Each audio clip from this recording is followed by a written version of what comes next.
Lifeguards are hard to find. I'm talking lifeguards. There's a lot of guys want to be lifeguards, but they don't last.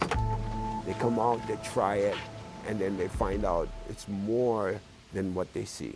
Lifeguards aren't just made, they're born. We're attached to the ocean. We're watermen first and we're lifeguards next. And then having that passion of helping people. There's no other self-interest involved, it's purely simple, helping people when they need help. Being a lifeguard is probably someone who's willing to go towards the danger for a stranger and to do it with aloha. That's to be a lifeguard, is to have aloha. A lifeguard is a person who knows the ocean, who knows the area he's in, is completely knowledgeable about the reef, the sand, the holes, the surf, and he takes that time to learn that. And only then do you take a step into becoming a lifeguard. Most of us, we come from a long line of watermen, fishermen, surfers, divers. I grew up, watching these guys, and then my dad and a bunch of my uncles became lifeguards, and then it was kind of only natural for me to just kind of follow in that line. There are many great watermen well before us. There are generations of lifeguards on Oahu before us, and I'm just another link in the chain.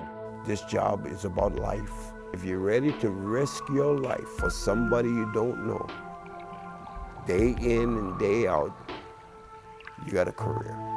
People come to this island because they know it's a safe island. Even if they're surrounded by ocean, they are safe when they see the city and county lifeguards, the yellow shirts.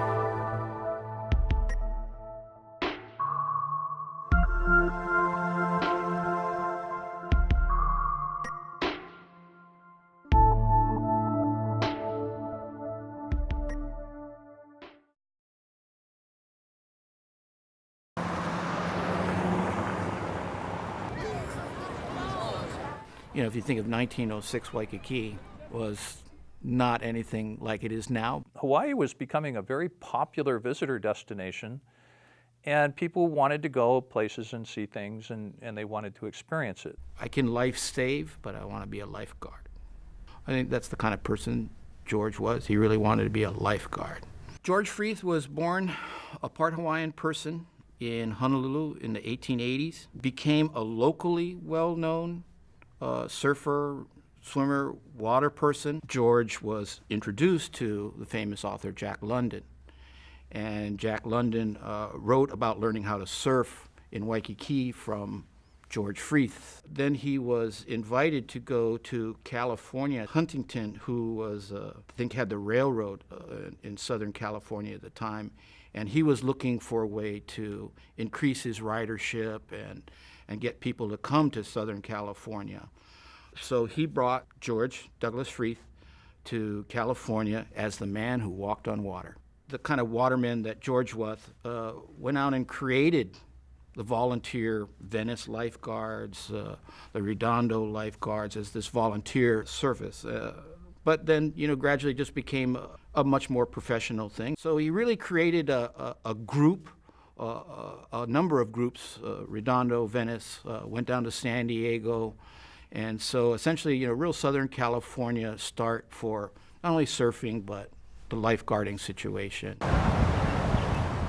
Unfortunately, he dies young in 1919 as part of the worldwide influenza epidemic. He was 36 years old. The Territorial Board of Harbors hired 2 lifeguards in 1917, and they were primarily for Waikiki.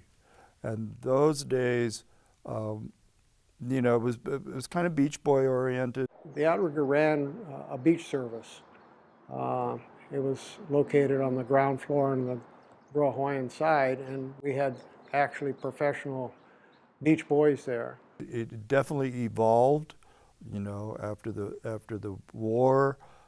People came back and really had a true understanding of what lifeguarding should be. But as people went around and went to more places on the island, I think that the need was definitely there. It wasn't until, I believe, the 60s until places like the North Shore were guarded. Eddie guarded the North Shore. They gave him a truck, and he guarded the entire North Shore by himself. They gave him a truck. Well, it more like was like one hearse or something. You know, a big station wagon, had a little red light on it, and he would take me with him. He go, okay, I'm gonna go surf sunset. So you going with me? So I go, oh, I'm gonna go surf sunset. He go, so I go with him, and he go, you stay right here. If anything happened, you turn on the light, so I can come in, and we would go do the rescue. So I had to stay in the car, wait, and he would go surf, and you know, and I learned from just watching and stuff. It's like on-the-job training, you know what I mean? It's like you go, whatever, you know, they tell you when to go, where to go, whatever, and you just follow directions. Mayor Blaisdell gave me a position of being a lifeguard. You know, I was a lifeguard when I was in the Army, and I was stationed at Haleiwa. And my first rescue was this major and his wife and his daughter and his son. They're holding on to a tube and looking at the bottom at shells or fishes. At the same time, the current was taking him there, four of them way out there. And so I grabbed another tube and I ran down to the water and started swimming. And I swam backwards, and they're looking at me and telling me, how you know where you're going? So I tell them, I fish out here all the time. So you see that wave over there breaking? That's where it belongs. You see the wave on the other side breaking? That's where it belongs, and I know where I am.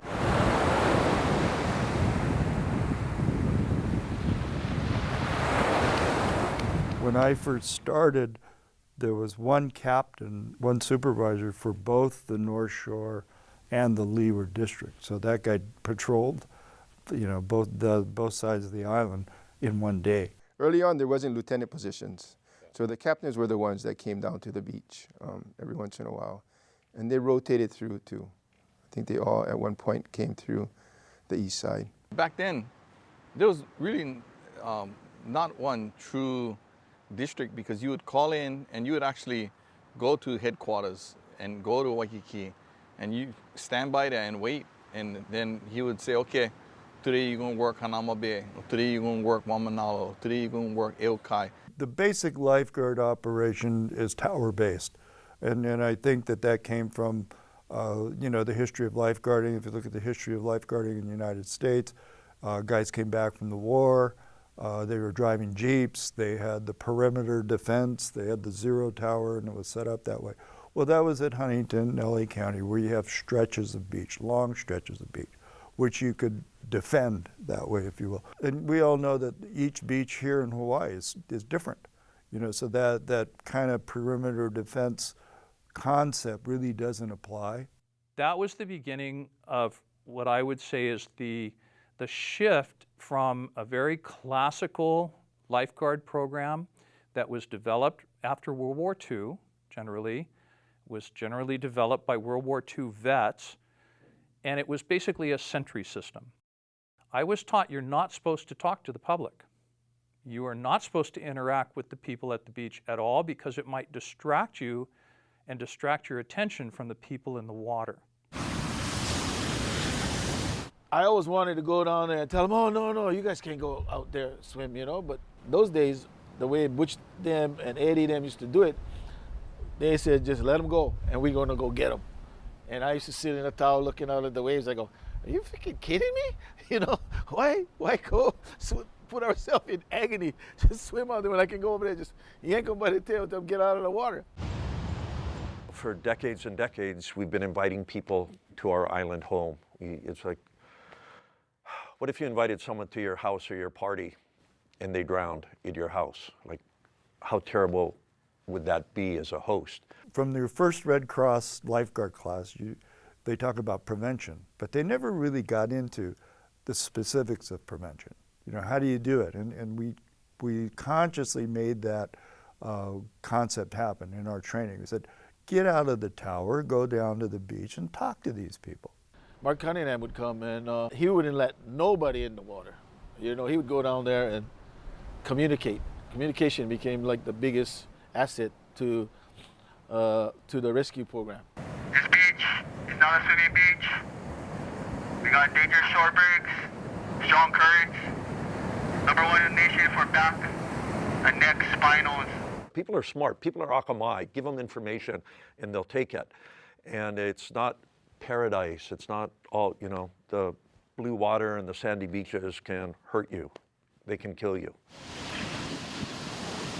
Consciously talk to people and warn people and educate them. And I think that's, you know, the whole crux of the matter is educating people.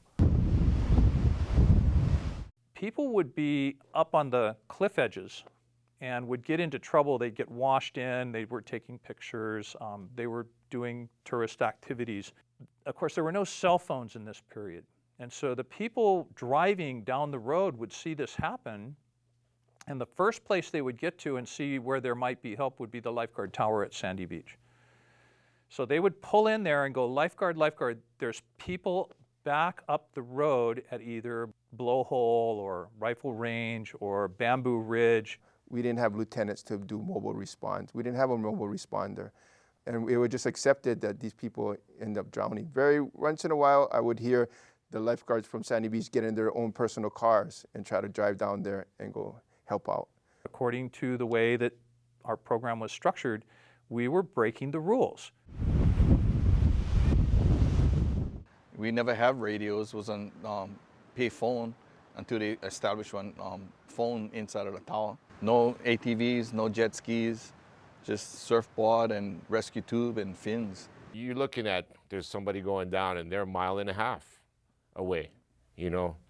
So you're pretty much trying to do something that it's not gonna happen unless you have a boat or something. We played with the little rubber boats and the inflatable boats that are used extensively even today in Europe and Australia. That was okay to a certain point, but you still, you know, you couldn't match the power of the ocean as big as it got. And the waves would literally outrun the boat and gobble it up and chew it up. And so we could not deploy those boats in the North Shore during the winter. And they were pretty mad at me, frankly, when I said, we can't put the boats out there, guys, when the surf's that big. And they're like, well, Jim, this just isn't right. I mean, this is when we need it. I said, look, it's just too dangerous. The telling part was when Brian had to be rescued.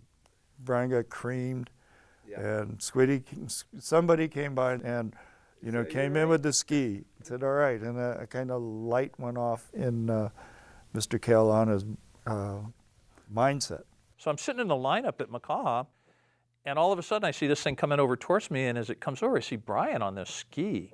This works, you gotta try it, man, you gotta try it. And I drove it over to Klaus Myers, and I immediately caught a couple of 15-foot waves, and I mean, it was just like, boom, this is okay, this works, this is it. Jet skis had a bad rap. They were dirt bikes on the water, and they were offensive, and they were loud, and they were smelly, disruptive. We had a demonstration for city council folks out on the North Shore. They went out for rides, and they were sold as well, and that was the beginning of it. It cuts the response time, it cuts the drama, it cuts the trauma. You're there literally in minutes, and you know the guy is back on the beach safe and sound. You still do the fins and tube and surf and board rescues, but for critical situations in big surf or getting somewhere where you could maybe paddle to, and instead of putting a ski in the water, the ski's going in the water. To me, the ski has been the most innovative thing in lifeguarding.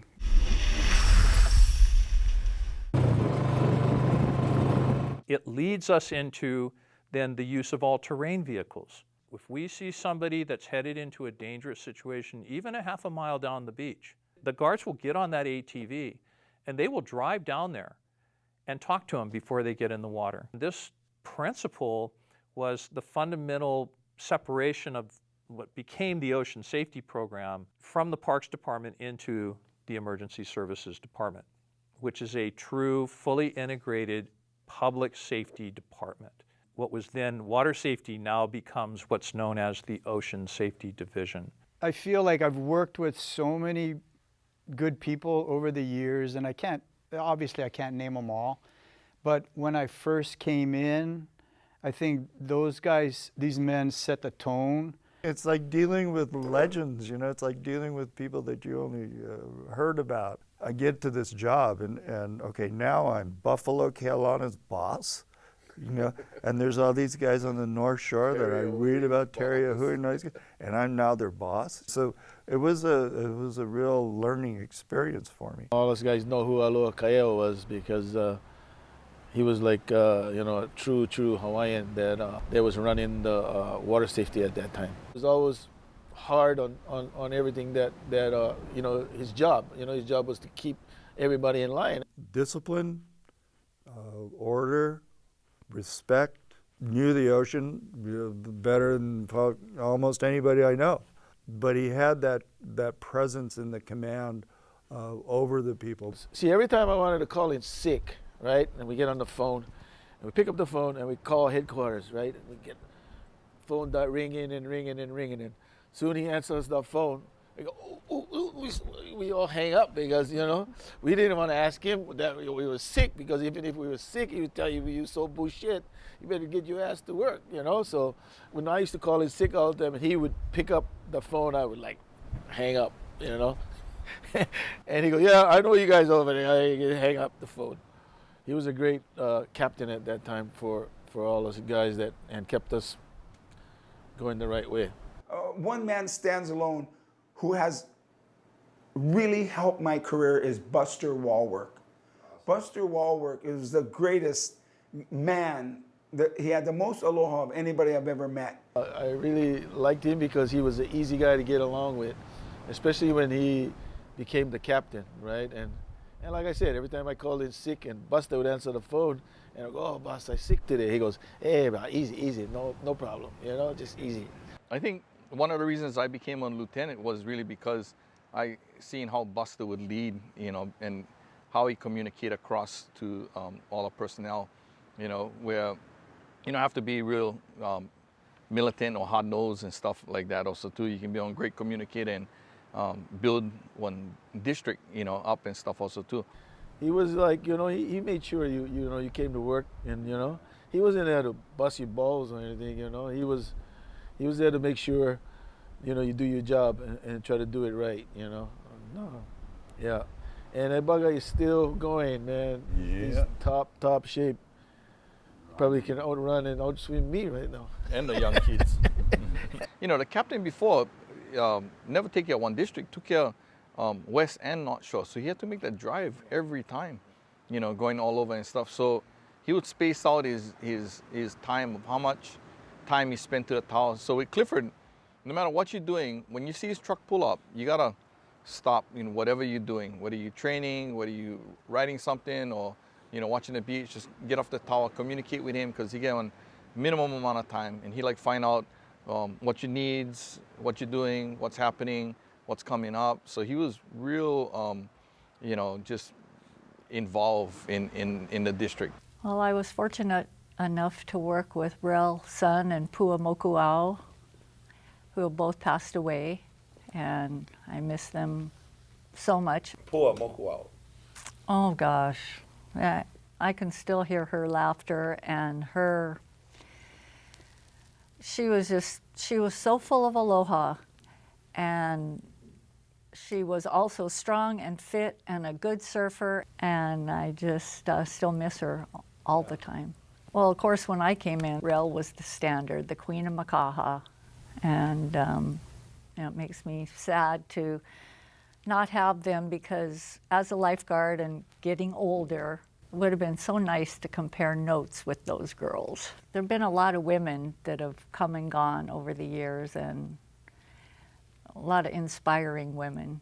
Please keep it close to shore on the sandbar. These women, I think, took that opportunity that they had to a whole nother level as far as being lifeguards. All I want to do is strive to be like the men and women before me.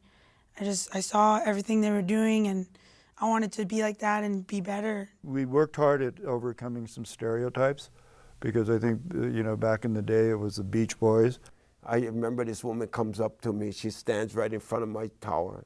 She goes, "Is that all you do?" She's looking at me. I'm sitting in the tower. "Just sit there watching the water?" And I go, "Yeah." And she goes, water, easy. And she drops. I pick her up, I put her behind the tower, get cool, you know, put up, you know, treat her, boom, and then she comes out of it, you know, and she goes, what happened? Heat stroke, I mean, heat exhaustion. And I said, you'll be all right, but this is all we do. Because I've asked other people that are good watermen, hey, why don't you come and be a lifeguard? And they're like, I don't want that responsibility. I can't, I'm not someone who goes towards the danger. Every part of your body is being transferred in what you're doing so you can bring this guy back to life. And with all that you have, that you put into this person that you don't even know, and he dies, it's a crushing blow to a lot of people. A lot of people do not come back to work. A lot of people will not come back to work. And a lot of people just quit. And others will come back, but they get this thing that haunts them still yet to this day. I made quite a few intense rescues. One that comes to mind is little Keala. It was just after a big, huge swell. It was the very day after the swells quit hitting first break, and now we're just barely outside into the reef at Waikiki, and the boy drowned.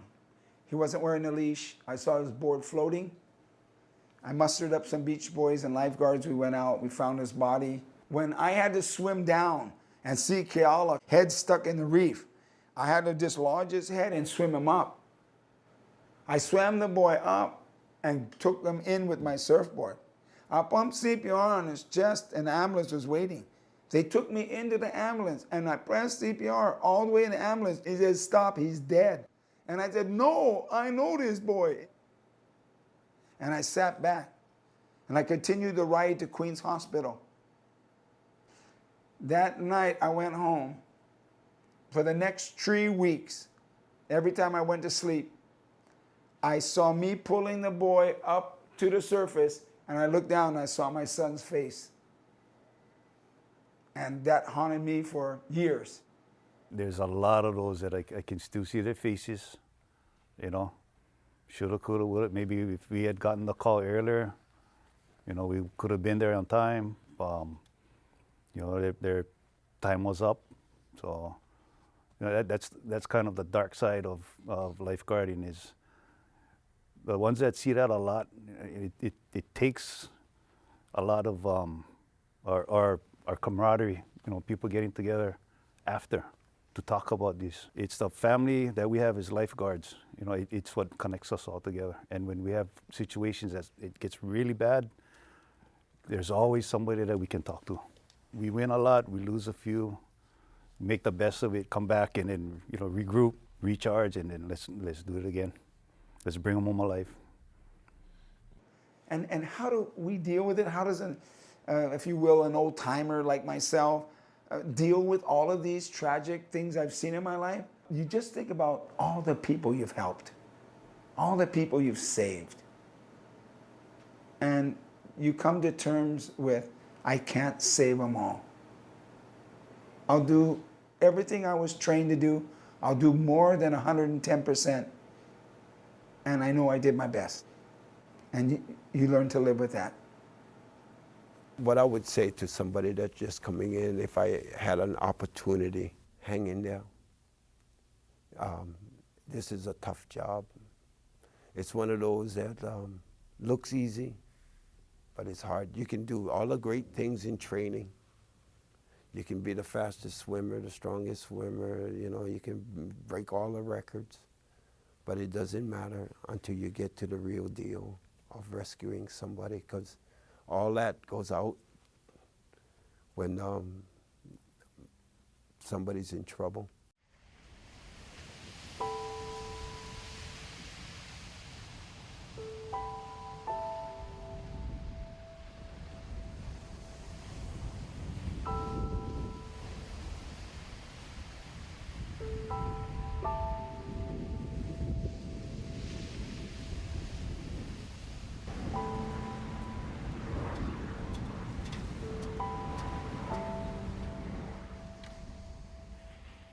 It's the 100-year anniversary, right? You know, for all the lifeguards, and what's neat is this thing will be shown, and all the lifeguards in the room right now, if you look around and just, ask if anyone has saved anybody's lives, raise their hand and look around and see how much people are raising their hands. And those lifeguards that not raising their hands probably just started. And if you look around and stuff like that, each and every individual has saved countless of lives that impacted the whole world, that even taught the rest of the world and stuff like that. So, this whole, 100-year anniversary, going to contribute to the next 1,000 years along the line. So this is only the fruit of what's beginning to be.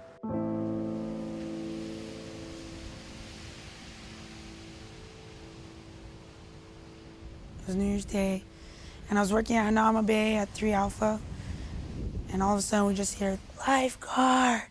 Quick, we're like, what? It was close to shore. There's a lady holding a girl. So I ran down there, and she was close enough that I just ran straight out to the lady, grabbed the girl, ran back up the beach, and as I'm running up, I'm like, this is a young girl.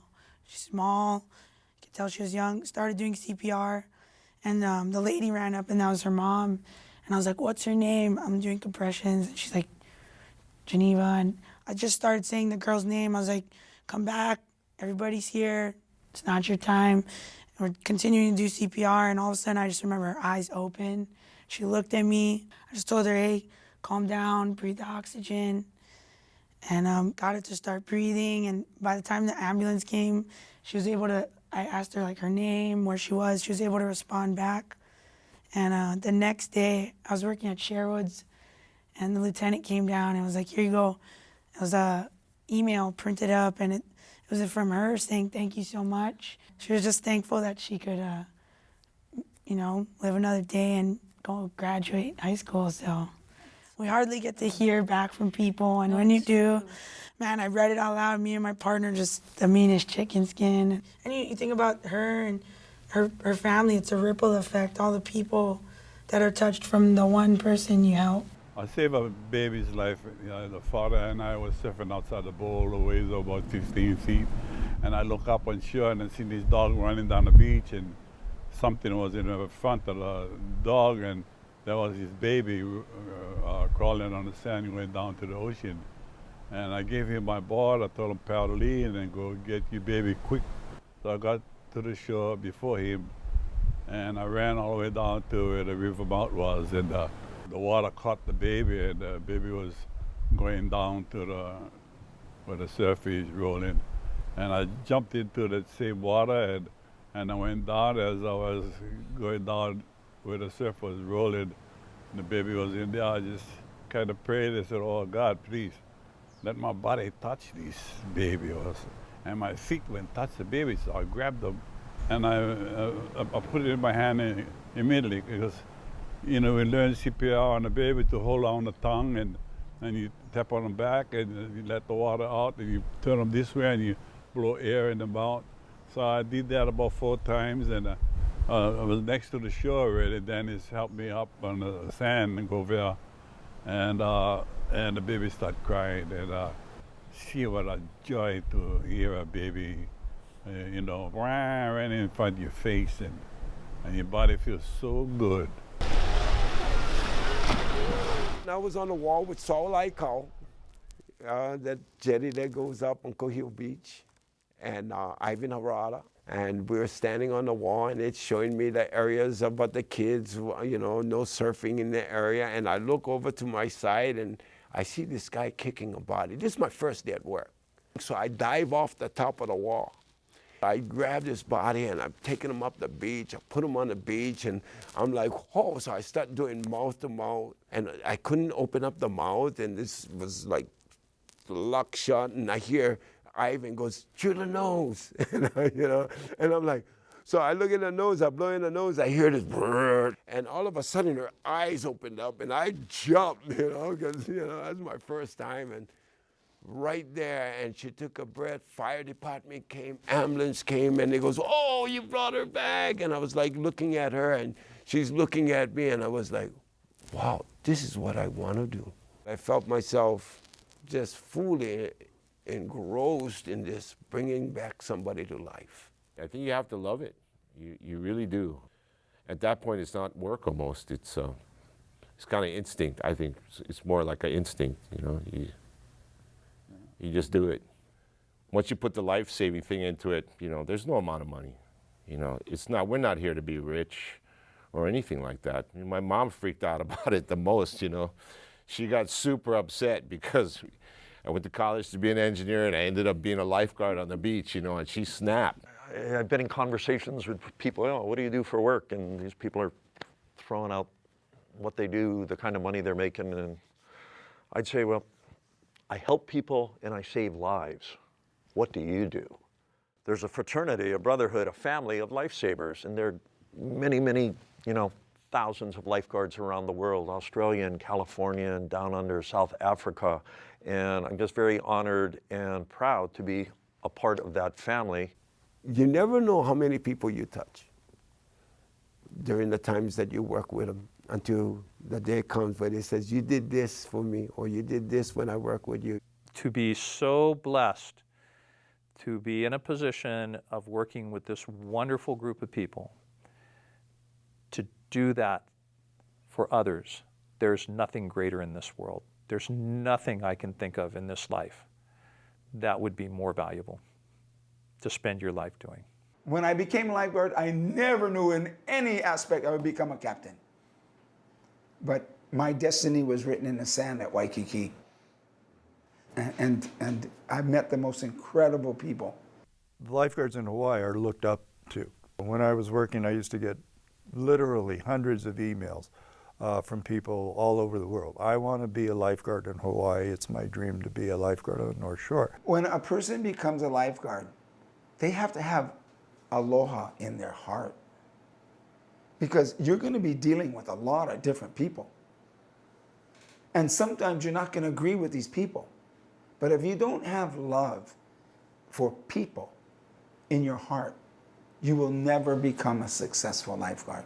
You know, I did this acronym of LIFEGUARD. L, lifeguard, means love. So in other words, and leader. See, I got to be a leader, L, and I need to love people. I stands for integrity.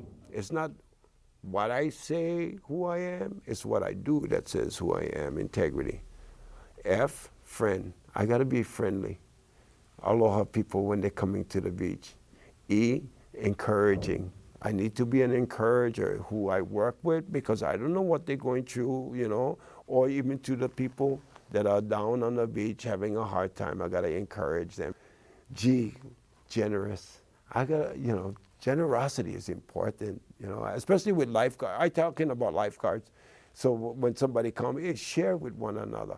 Yeah, be generous. Share about experiences. Share with the other ones that come. Don't let them go through the same stuff you went through. You is understanding. Understand that we don't know what people on the beach go through when you're talking to them, when they're yelling at you, calling you all kind, you know, and A, accountable. I got to be accountable to my partner, my lifeguard partner. I got to be accountable to the people on the beach. I got to be accountable to those out in the water. R, respect. Respect is key. Respect each and everyone out there, no matter if they deserve it or not. And D, dedicated.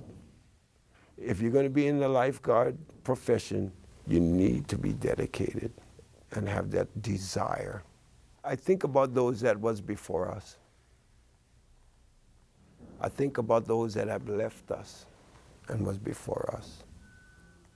I'm surprised that to today, they have monuments for police, fire.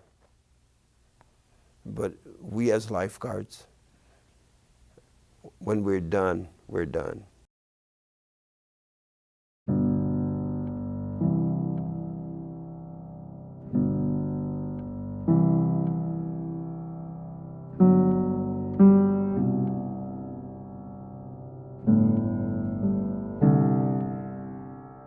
My grandmother, like I said, Evelyn Clark Freeth, and my mom, May Evelyn Freeth Borthwick, were able to be part of the Redondo Pier, the initial bus that was put on for George Freeth there. And I think it was like, okay, he's finally getting, you know, some of the recognition that he's deserved. I do believe that the legacy continues on in kind of a wide range. And I think he would have been like, yeah, cool. Where's my board? I'm just happy to save somebody's life, you know, and if you feel good, I feel good. And I always thank God for, you know, when I jump in the water, I always say, help me and keep me strong and just go for it.